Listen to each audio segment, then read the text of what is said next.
Yasujiro Ozu, hello and welcome back to Filmmaking Giants, who changed how we see the world. We have traveled through rooms that breathe, corridors that accuse, storms that teach courage, and edits that think. Now we kneel. The camera settles inches above the floor, at the height of a child's gaze or a guest on a tatami mat. The frame squares itself to doorways and cupboards as if angles could be honest. The air contains kettle hiss, train hum, the soft slide of shoji. The drama is a daughter deciding whether to leave, a father deciding how to let her go, a family deciding what to do with all this modest love. Our guide is Yasujiro Ozu, a director whose films replace spectacle with candor, and whose grammar, low camera, frontal staging, ellipses that skip the scenes most directors crave, changed what it means for cinema to be intimate. If Hitchcock taught us how to arrange fear, Ozu teaches us how to arrange acceptance. If Kurosawa wrote with weather, Ozu writes with rooms. He was born in Tokyo in 1903, the son of a merchant, raised in neighborhoods where laundry lines and telegraph poles cut the sky into rectangles you could learn by heart. He grew up close enough to the ground to know how the foot feels before the mind decides. Legend says he was a class truant whose report cards complained about daydreaming. Truth says he loved looking. When he joined Shochiku in the early 1920s, as an assistant, then as a director of brisk comedies and family dramas, film was still a new household device that Japan was learning to use. He studied Hollywood imports with what he later called gratitude and mischief. Lubitsch's economy, Lloyd's cheer, Chaplin's thrift with gesture. He took what was useful, laughed at the rain machine, and kept walking. The early films move quick and sideways. I Was Born, But follows two boys who discover that fathers are not gods. Tokyo Chorus turns a layoff into a domestic caper whose stakes are grocery money and pride. Dragnet Girl walks a gangster into a room where manners have been set out like tea and watches what happens. Silent cinema suited him because it made faces into sentences and cut scenes down to verbs. Even then, he was simplifying. The camera lowered, the cutting slowed. He began to discover that if you make the frame a patient square and let actors sit in relation to lines and doors instead of to your ego, the viewer will begin to notice not only who speaks, but how space makes them honest. Sound arrived, and a generation of directors thanked the gods for microphones that could explain what wasn't clear. Ozu listened to the new toy, then refused to let it turn images into captions. The Only Son, 1936, is his first talkie. The story is a mother who sacrifices for a son who discovers how expensive dreams are, a city that misplaces good intentions. The sound is lamps and noodle slurp, polite voices turn tentative because pride has been wounded. He uses speech as an ornament, not a crutch. You can hear why his later films will need so few words. The runes have learned how to speak. War took him into uniform, took him to Singapore, took away years he might have spent learning a camera's patience. He returned from service with notebooks full of sketches and evenings that stretched like corridors. He started quietly, with Record of a Tenement Gentleman, and a star he would work with again and again, Takashi Shimura, carrying ordinary decency like a sacred chore. Then in 1949, late spring, a father, Chishu and daughter, Setsuko Hara, in Kamakura live in a life that looks like weather. Errands, bikes, a cup placed just so, a smile that opens a day and closes a decade. The daughter will marry because she has come to the age when society suggests it and because she believes he needs her. The father will let her because he believes she needs herself more than him. Each will pretend for the sake of the other's peace. Ozu refuses to show the wedding. He shows everything around it, the busyness, the teasing, a no performance that makes the air ceremonial, a last bicycle trip where laughter sticks. After the daughter leaves, the father peels an apple alone, and the peel lengthens until gravity decides. He does not cry. The room holds a tear that nobody lets fall. This is not restraint for its own sake. It is respect for a privacy that can survive even near a lens. People call his camera position the tatami shot, as if he had discovered an apparatus angle where ancestors can hear you better. The lens is low, about knee height, and the world is planimetric and frontal.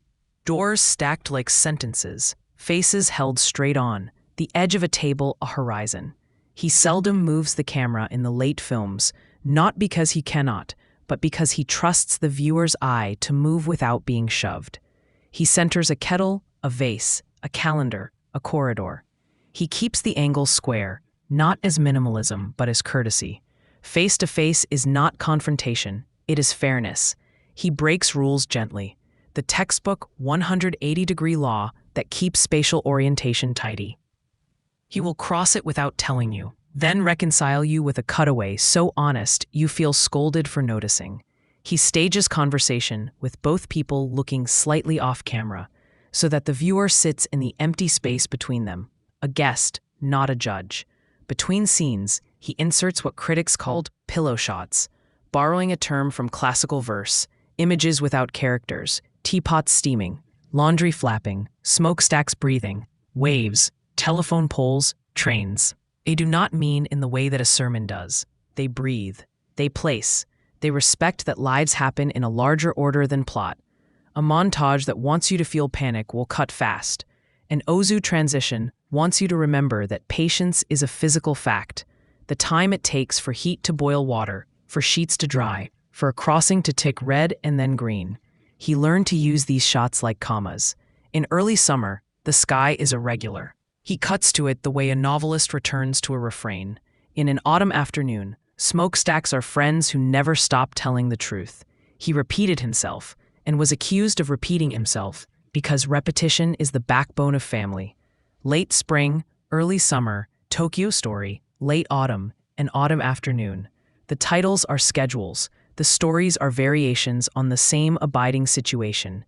A household asked to absorb change without breaking. In Tokyo Story, elderly parents visit children who live in cramped rooms and cramped calendars. The children do what people do when work and guilt compete. They try. They fail. They send the old to a spa. The mother dies. The good daughter-in-law, who is no longer legally a daughter, remains the person who knows how to be kind. Ozu stages grief without drama. A fan turns. The room is too bright. Condolences become a form of weather. The camera says, "This is what we are like," and it is enough. Technique keeps company with ethics. He preferred a limited shot scale, many mediums, few close-ups, close-ups reserved as a privilege earned by behavior. He trimmed dissolves and fades out of his late practice. Straight cuts only, because time in these rooms does not swoon. It advances. He used straight-on framings that some call planar, which is only a way of saying he will not tilt the person into a metaphor. He will let the person be. He allowed humor into tragedy and never called it comic relief, because life, properly observed, goes on embarrassing sadness with the mundane. A man crying wipes his nose. A mourning grandmother is interrupted by tea. An uncle remembers a vulgar joke and restores the room to breathable pressure. Actors learn to live at this temperature.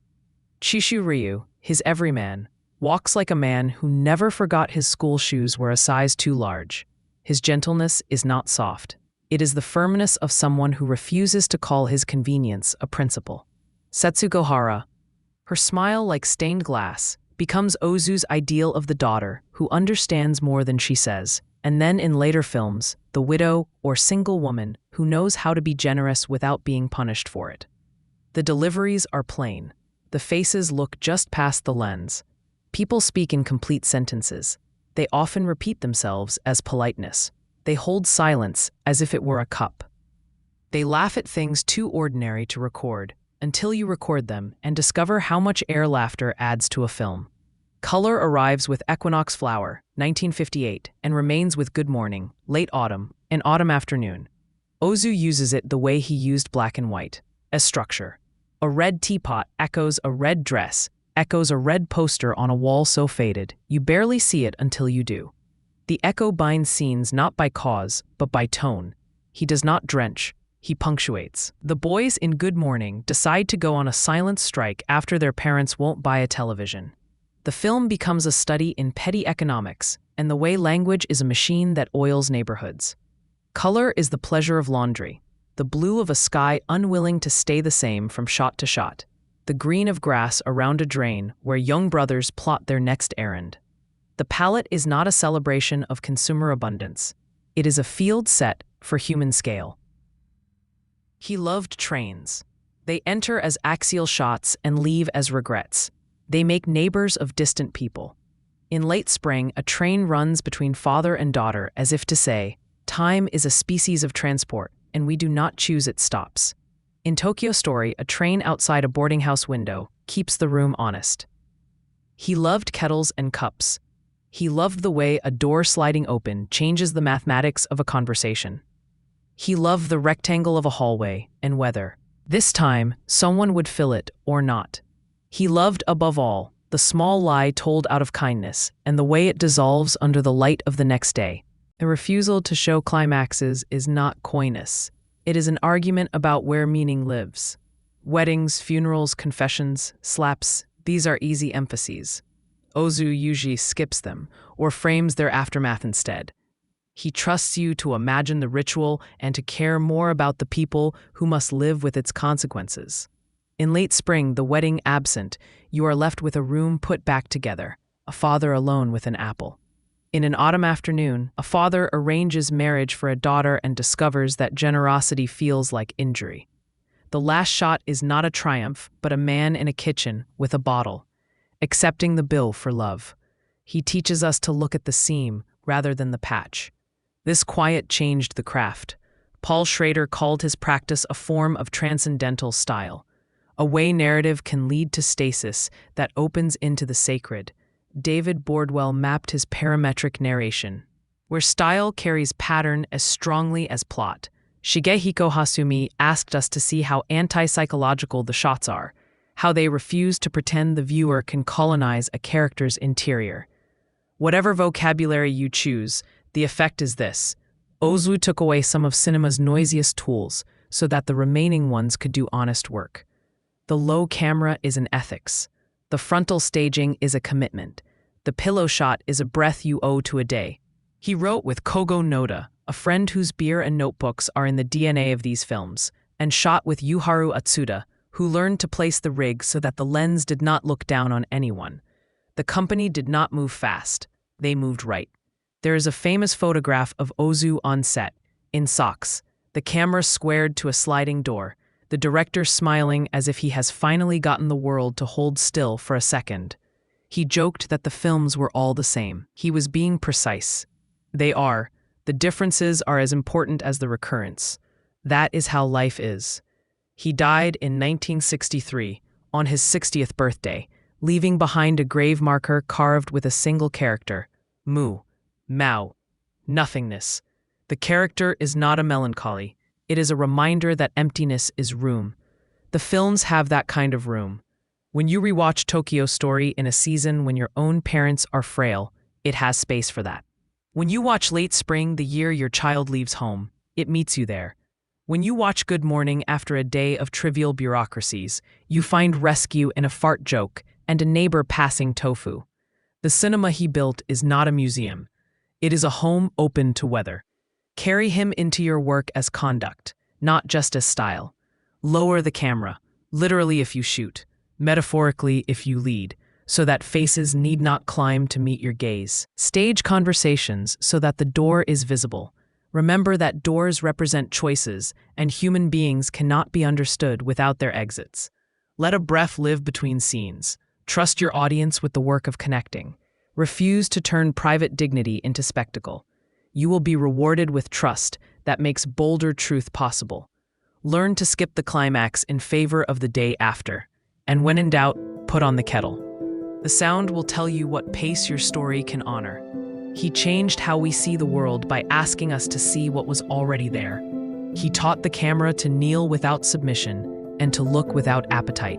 He asked us to accept that family life contains tragedies so quiet they could be mistaken for customs, and joys so modest they could be mistaken for chores. He made films that end with rooms left to themselves and trains that do not wait.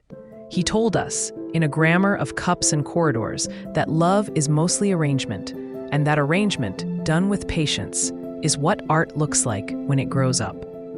Thank you for listening to this episode of Filmmaking Giants, produced by Selenius Media. Music by the artificial laboratory.